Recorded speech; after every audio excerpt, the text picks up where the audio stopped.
Hal dulur Sampurasun, bagaimana kabarnya? Semoga kalian sehat selalu dan diberi rezeki yang melimpah. Balik lagi bersama saya Steve Dul Austin. Pada video kali ini saya akan kembali merangkum film yang berjudul Accident Man tahun 2018. Oke lah dulur, tanpa panjang lebar lagi, kita langsung saja ke filmnya.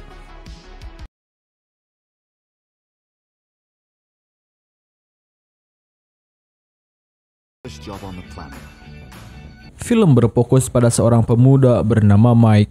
Mike sendiri sering mendapat bulian dari teman-teman sebayanya. Setiap hari teman-temannya sering melakukan tindakan kekerasan kepadanya.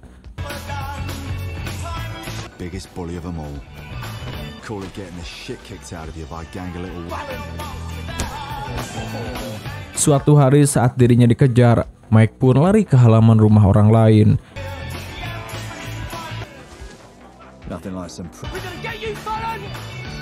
Di sana ia tak sengaja melihat seorang pria misterius yang masuk ke dalam rumah tersebut. Namun tidak lama, tiba-tiba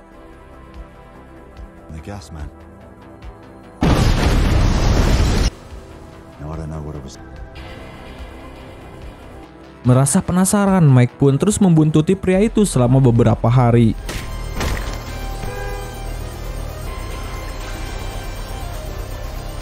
Di sana Mike merekam semua aksinya, yang ternyata pria tersebut adalah seorang pembunuh bayaran. Pembunuhan yang ia lakukan kerap kali sangat menarik. Bagaimana tidak, metode pembunuhan yang dilakukannya nampak dibuat seolah-olah kecelakaan biasa. Tentu saja polisi dan pihak terkait tidak akan bisa melacak siapa dalang di balik insiden tersebut. Kemudian Mike pun nekat menemui pria itu di rumahnya. Tujuannya untuk memintanya mengajari cara membunuh, untuk membalas dendam kepada anak-anak yang sering mengganggunya. Pria itu pun memperkenalkan dirinya sebagai Ray. Di sana Ray mengatakan bahwa untuk meruntuhkan sebuah kelompok gangster, Mike harus melenyapkan pemimpinnya terlebih dahulu. Sesuai instruksi dari Ray, Mike pun bersembunyi di dalam kamar milik ketua anak pembuli.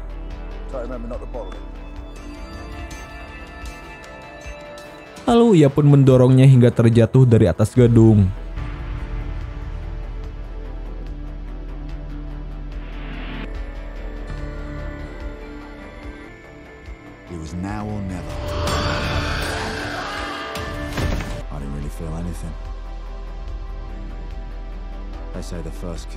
Dan persis seperti instruksi Ray, insiden ini seolah seperti sebuah kecelakaan. Mendengar itu, Ray pun nampak senang karena apa yang telah diajarkan kepadanya benar-benar diamalkan dengan baik. Dirasa memiliki potensi besar, ia pun mengajarkan semua yang dia tahu, mulai dari bela diri, cara menembak, dan segala pengetahuan yang berkaitan dengan urusan bunuh-membunuh.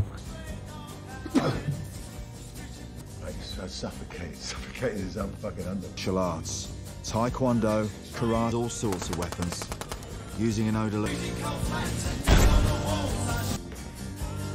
I've already broken 2 of them. Scene kemudian berlanjut 15 tahun kemudian.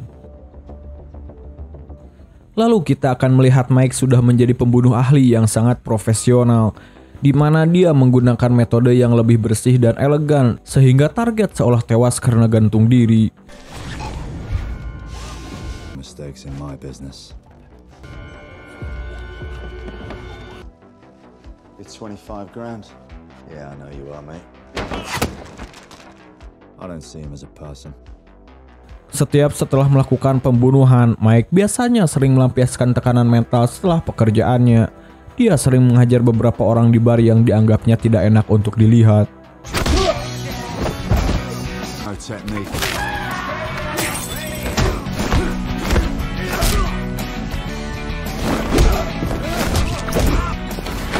This guy droid.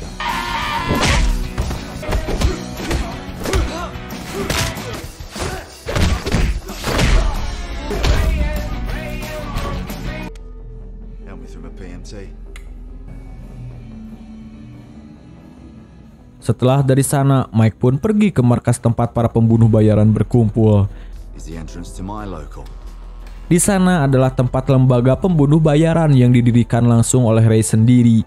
Di sana juga ada seorang pria bernama Cliff. Cliff adalah seorang pembunuh bayaran yang cukup emosian dan sering adat-adatan dalam pekerjaannya, di mana dia lebih sering menggunakan kapak dibandingkan pistol.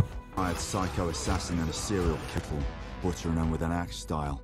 Yang kedua ada David. Ia adalah seorang pembunuh yang hobi menggunakan bahan kimia berbahaya dalam menjalankan pekerjaannya. Can't say I'm a fan of his style. He's a filthy little runt who takes key. Di mana dia menganggap bahwa metode tersebut lebih bersih dan efektif ketimbang harus melakukannya dengan cara kekerasan dan kontak fisik. Kemudian ada tentara bersaudara bernama Mickey dan Meg, di mana mereka berdua adalah mantan pasukan militer yang menggunakan metode membunuh seperti ulah para gangster. They are bona fide war heroes, turbocharged, making high-profile hits look like regular street.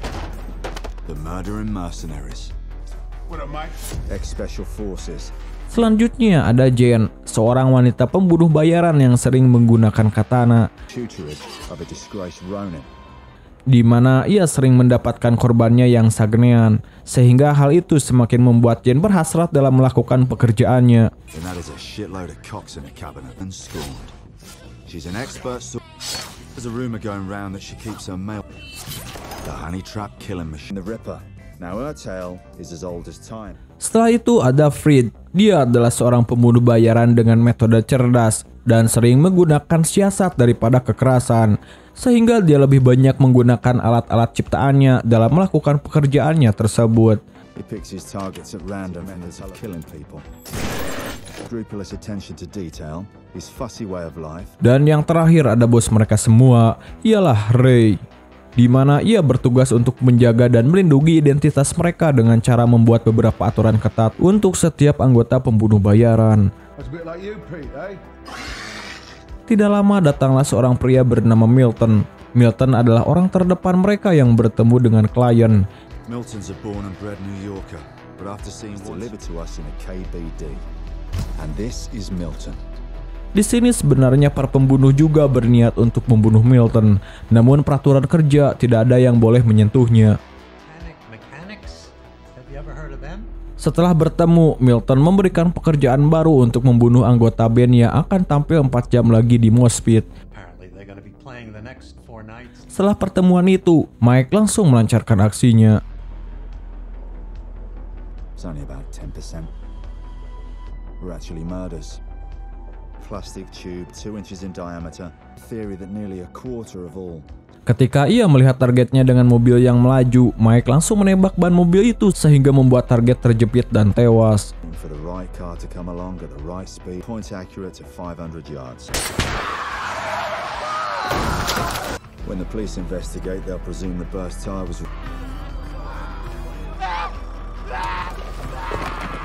Sebelum kembali melanjutkan misi, Mike lebih dulu berlatih di rumahnya dan mengingat tentang mantan pacarnya bernama Beth.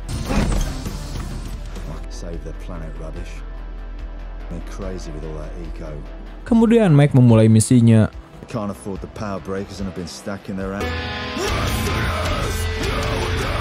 Tanpa menyentuh target, ia pun membunuhnya dengan konsleting listrik.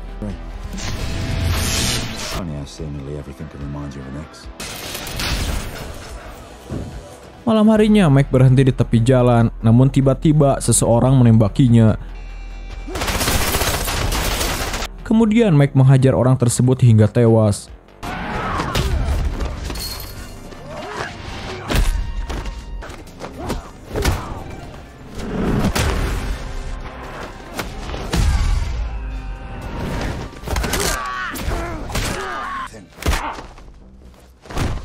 Kemudian Mike langsung menghubungi Milton. Ia bertanya kenapa ada orang yang ingin membunuhnya. Namun Milton hanya mengatakan ia akan menyelidikinya bersama Ray dan langsung mematikan ponselnya.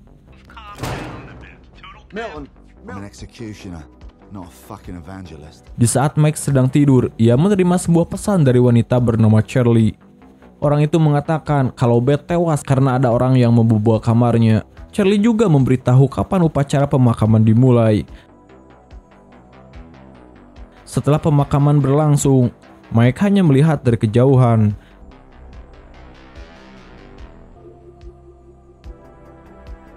Ketika semua orang sudah pergi, Mike langsung menghampiri makam Beth.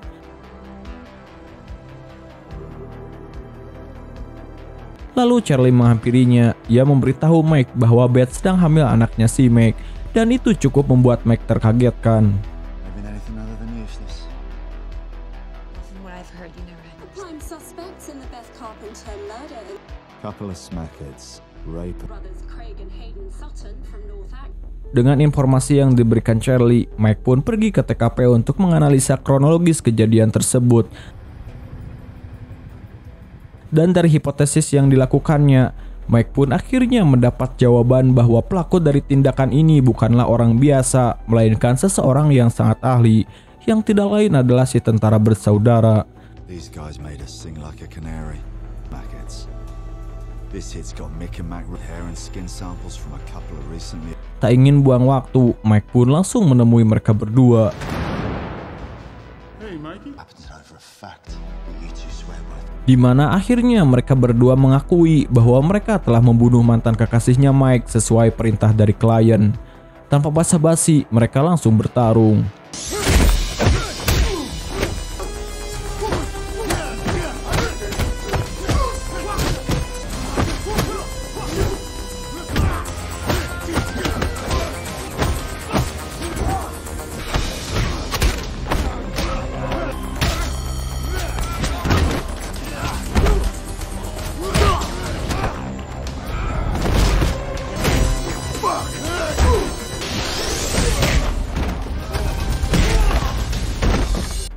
Setelah dikalahkan, Mickey terlihat ingin meminta maaf. Mike memberitahu kalau Beth sedang hamil, namun Mickey menjelaskan mereka tidak mengetahuinya dan itu hanyalah sebuah misi. Yes. Already done with the young lady. Not here, Mike. Ketika sampai di markas, Mike pun mencari Milton. Namun Ray memperlihatkan peraturan pekerjaan. Ray mengatakan kalau Mickey sudah memberitahu semuanya. Feel free to jump in any time and explain yourself. Dengan kesal, Mike mengatakan kalau Beth sedang hamil.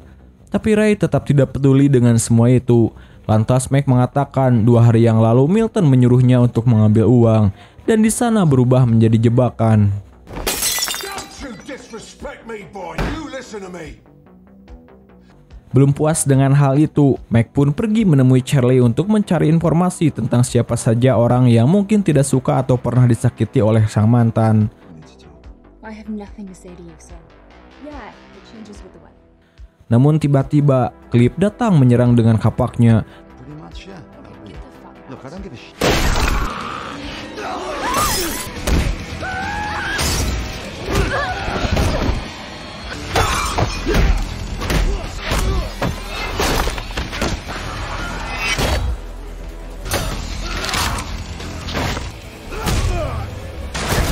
Dengan keahliannya, Mike berhasil mengalahkan Cliff. Sebelum tewas, Cliff baru menyadari kalau lawannya adalah Mike. Melihat pembunuhan di depan matanya, Charlie jelas sangat ketakutan. Lantas Mike menjelaskan pekerjaannya sebagai seorang pembunuh. Mike bertanya apakah Beth terlibat sesuatu. Di sana Charlie mengatakan kalau Beth menyelidiki perusahaan minyak yang ingin mengebor di lautan dan hanya sebatas itulah yang ia ketahui. Mike lantas menyuruh Charlie ke rumah Beth untuk bersembunyi sementara dan menyalin penyelidikan Beth. Sementara Mike pun datang ke tempat Milton dan langsung menghajar penjaganya. Don't be a fool. Setelah diinterogasi habis-habisan, Milton tetap tidak mau buka mulut tentang siapa klien tersebut karena dia lebih takut terhadap aturan yang dibuat oleh Ray ketimbang ancaman yang diberikan oleh Mike. Just between you and me, just. Oi, What happened? Where am I? Anyone? Oh, Jesus Christ! the next one. Who's the client? I don't know.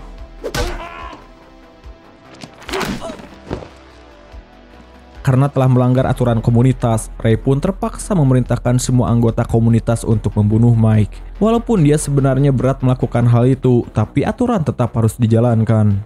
I've recovered Cliff's body. Sementara Mike yang sedang bersama Charlie, di mana Charlie akhirnya menemukan sedikit petunjuk tentang orang yang mungkin ada hubungannya dengan kematian Beth. Sedikit info bahwa mendiang Beth adalah seorang aktivis sosial, di mana dia sempat menginvestigasi perihal sebuah perusahaan asing. di mana perusahaan tersebut melakukan beberapa tindakan ilegal dan nampaknya kematian sang mantan ada hubungannya dengan perusahaan yang sedang dia selidiki. Dengan beberapa catatan dan akun email yang diberikan Charlie, Mike pun langsung menemui salah satu akuntan perusahaan tersebut. Tujuannya untuk memaksanya buka mulut tentang keterkaitannya dengan kematian Beth. Namun orang tersebut rupanya tidak tahu tentang masalah tersebut. Dia pun memberikan sebuah rekaman berisi percakapan Milton dengan si bos yang mungkin bisa menjadi petunjuk bagi Mike untuk mencari semua kebenaran.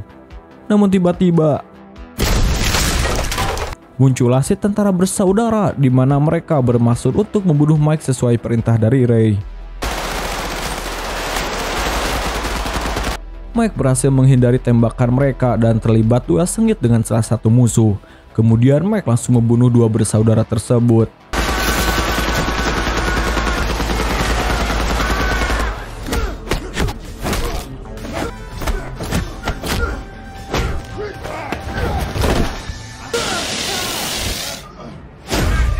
Ketika di luar, Fit ingin membunuhnya dengan racun, namun Mike lebih dulu menusuknya dan menendangnya hingga terjatuh.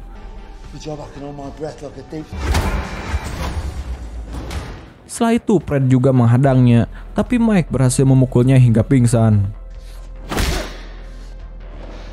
Sesuai alamat yang diberikan si akuntan, Mike pun mendatangi rumah si bos pemilik perusahaan yang bernama Atal Jim.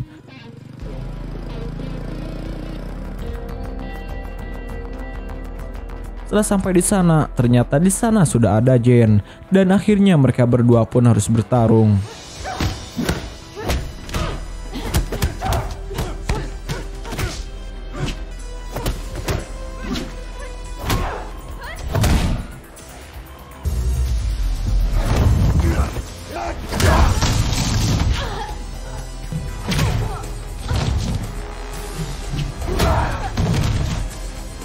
Thought I was flirting with you, didn't you? Setelah Mike membunuh Jen, Alta Jim yang ketakutan memberikan tawaran kepadanya. Akan tetapi dengan kemarahannya, Mike langsung memenggal kepala Alta Jim. Scene kemudian berlanjut pada Ray. Ketika Ray dan Milton sedang berbicara, tiba-tiba Mike datang dengan membawa katana. Ia yang ketakutan berusaha berniat menghubungi timnya. Namun Mike mengatakan mereka semua sudah tidak ada. Ia juga mengatakan bahwa ia sudah membunuh Alta Jim. Kemudian Mike melemparkan rekaman itu ke depan Ray. Dan terdengarlah percakapan kesepakatan antara Milton dan Alta Jim. Mendengar itu, Ray langsung menghajar Milton. Lantas Mike memberikan salon pas beracun kepada Milton. Setelah Milton minum, ia langsung tewas karena bekas racun di tangannya. Setelah itu, tiba-tiba Ray mengeluarkan senjata dan mengatakan kalau ia sudah lama membesarkan firma tersebut. Namun Mike menghancurkannya dengan sekejap. Mike terlihat santai karena ia yakin tidak mungkin Ray tidak akan menembaknya. Namun Ray mengatakan kalau mereka selesai sampai di sini. Lantas Mike meminta maaf dan pergi dari sana. Ray mengatakan jangan pernah melihat ke belakang karena hubungan mereka telah selesai untuk kebaikan bersama. Watch your back, Mike. Maybe Ray's right. Maybe I have gone soft. Kini Mike menjalani hidupnya sebagai orang normal tanpa ada yang memberi perintah. Probably not. Okelah dulur, dan film ini pun udahan bor. Nah itulah dulu seluruh cerita film Accident Man tahun 2018. Jika ada kritik, kesalahan maupun saran, silahkan tulis di komentar. Sekian dari saya, Steve Dulaustin, undur diri dan mengucapkan terima kasih.